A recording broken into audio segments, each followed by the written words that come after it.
What is going on, guys? My name is Tubby Emo, and welcome to a throwback retro series where we just literally go back to the days of old, where we sit and just dissect professional wrestling, just talk about it, just have fun, because the simple fact is we're all wrestling fans. Make sure to pound that like button if you guys want more of these. These are just simple talking point videos, and we're going to be talking dream matches, because WWE has had some dream matches in the past couple months. Wow, I've not had chain wrestling, I think, this whole entire time. I've been playing 2K18. This is literally my first chain wrestling experience in a long time. So for those people that don't know, WWE has been doing dream matches. If you haven't been watching WWE as of late, they have been doing them. So John Cena versus Roman Reigns. Some people maybe go, come on, that's not a dream match. Well, it is a dream match within the WWE. And then you had Braun Strowman versus Brock Lesnar. But the problem is it technically a dream match if nobody outside of WWE fans know who they are? I think pretty much most people know who Brock Lesnar is just because of his crossover from UFC to WWE and being in the world sports market, especially being on like ESPN and other avenues of TV or exposure. Then you got a guy like Braun Strowman. So if you're trying to network to the WWE network fans, if you're trying to grow the network as Undertaker's on the outside, this is one of those dream matches. Is it really a dream match? For WWE fans, it is. But our dream match is going to help WWE gain a lot of subs. Is the network going to go up because of it? Is this going to be a thing that produces results by like having these matches that all of a sudden you start to see an influx of brand new wrestling fans so we can stop like blaming stuff on the company for what they're doing? And I think the simple answer is no. Because WWE, if you look back in history, I think it was on the Edge and Christian podcast, they were talking about Daniel Bryan and the simple fact that, you know, the whole Yes run, like, yeah, Daniel Bryan went over with the fans, but WWE had no choice to respond once they got mainstream attention. Once the WWE realized that the Yes chants were over at Michigan State and everywhere else, WWE had no choice but to realize, yo, this is what's up. We can't keep going down. This is about business. This is about making money. This is about launching something bigger. Like, you know, WWE fans, often we feel invested, like this person should go over, or this person deserves this, or this person should do that. But the simple fact is, we're just in like a smaller bubble. WWE, I think, will always do what they view as the best monetary thing for them, right? They'll always try to put on the best matches that they think can hold up a WrestleMania card, the pillars, the 4 main events, because it seems like every main event now, we have like every pay-per-view has got one match, essentially, or every hour of the pay-per-view card at WrestleMania has got one match. It's like a pillar of the card, right? Like there's 4 marquee matchups every single year. And WWE, as of late, really hasn't had those marquee matchups since John Cena versus The Rock once in a lifetime that separates that at WrestleMania. We've had some great matches at WrestleMania, but there hasn't been that outside draw. And this is the first year we could see some of the biggest dream matches, and unfortunately, it's going to piss off a lot of the hardcore wrestling fans. I've come to realize that if the 4 horsewomen actually invade, there's going to be a lot of wrestling purists or WWE fan purists that think, why are people from the UFC here?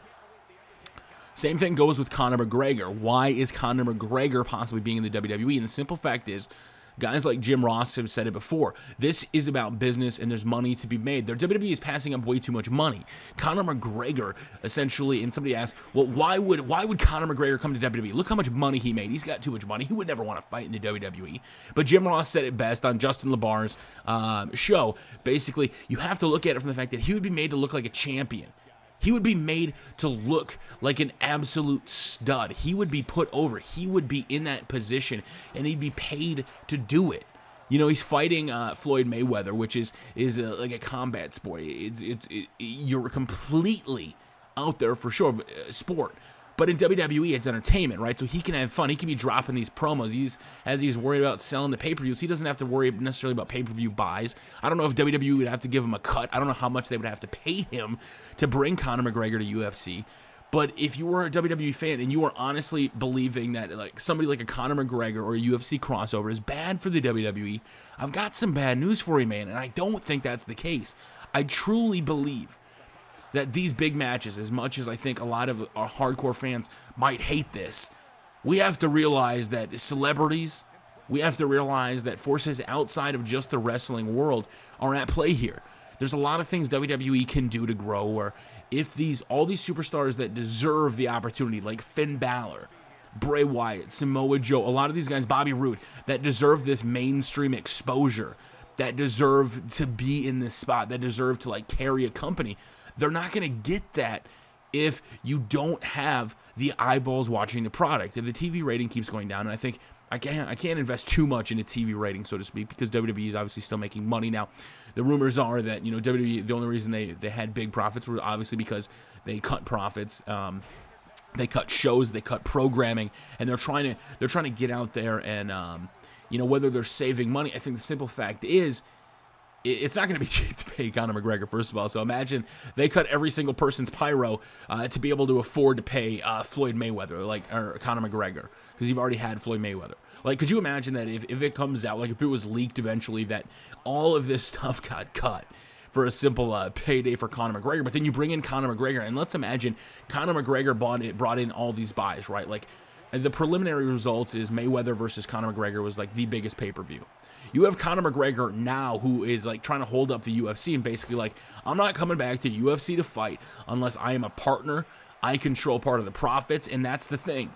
Because in UFC, once you're champion and once you're on the top, your life can change. It's not like WWE. It's not like sports entertainment. You treat it like a business, because in MMA, it can all be done. Once you lose that belt, you can go from making $500,000 or more a flight to making absolutely nothing.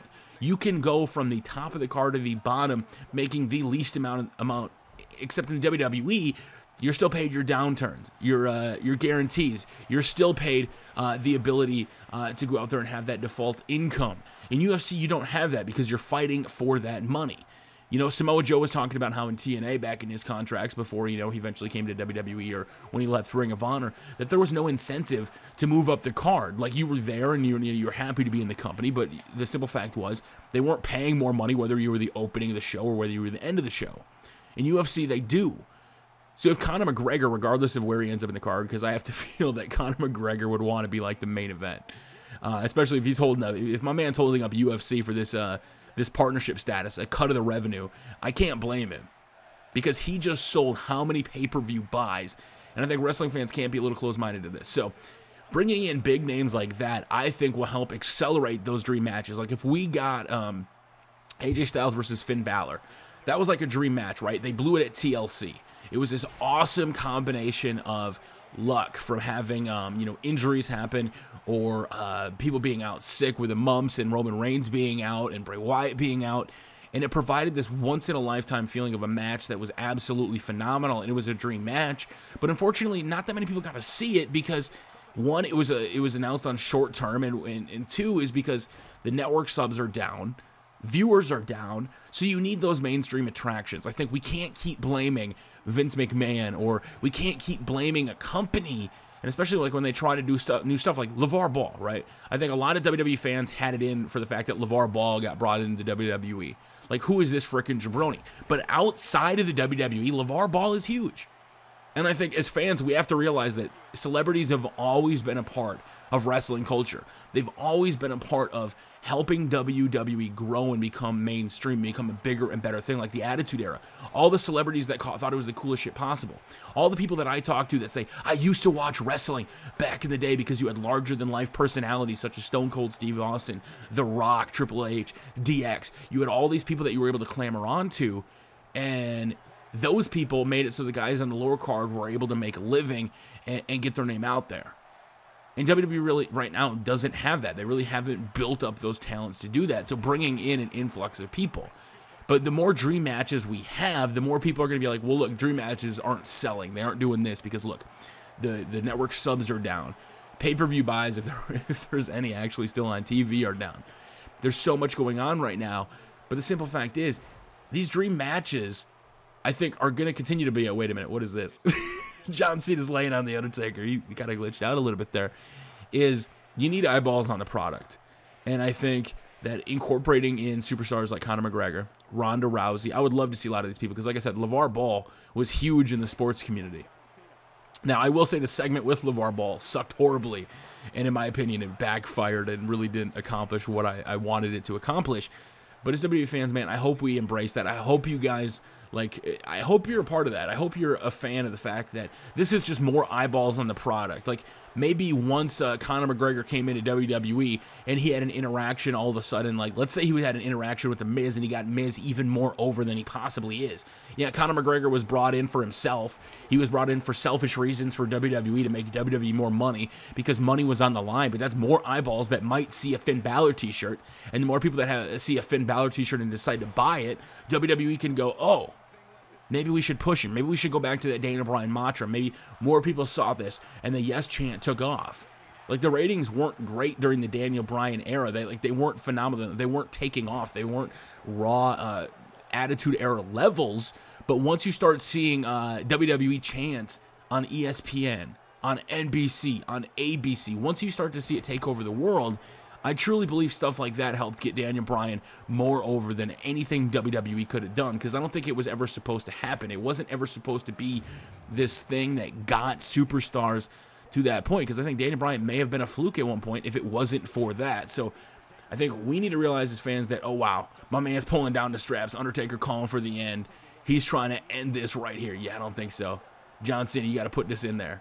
As you got the matches being teased right now, like, everybody is so far concerned. Like, I've seen everybody like, well, we know what the matches at WrestleMania are going to be. They're pretty much done in the books because of spoilers, rumors, news, dirt sheets, anything that are going on. And I think we're in for a treat. I think we're getting swerved here. I don't think we're getting Cena versus Jinder. I don't think they're doing that. I think they're trying to pull a 1-2 on us. In my honest opinion, guys, when it comes to these big matches, I want to know what you guys want to see for dream matches. But once you got your dream match, how do you get more eyeballs on the product? Like, let's say they bring back like Brock Lesnar versus like Samoa Joe versus Brock Lesnar, to me was a dream match. I absolutely thought it could have like main evented SummerSlam. I thought it could have been at WrestleMania because he gave him a challenge. And then I was disappointed with the Braun Strowman match. So maybe Braun Strowman eventually comes back and gets that retribution on Brock Lesnar, and then the title's not even on the line, and then you have a new beast. You have a new guy that's not, oh man, he should have won. Oh, the match should have been better. This should have been this. It should have been that. The simple fact is, right now, boys, I think Undertaker versus John Cena is that attraction. Everybody has wanted this match to happen for so many years, and I think this is the dream match that helps bring eyeballs on the product, paired with the Four Horsemen, paired with Ronda Rousey, paired with Conor McGregor, paired with other celebrities that would show up.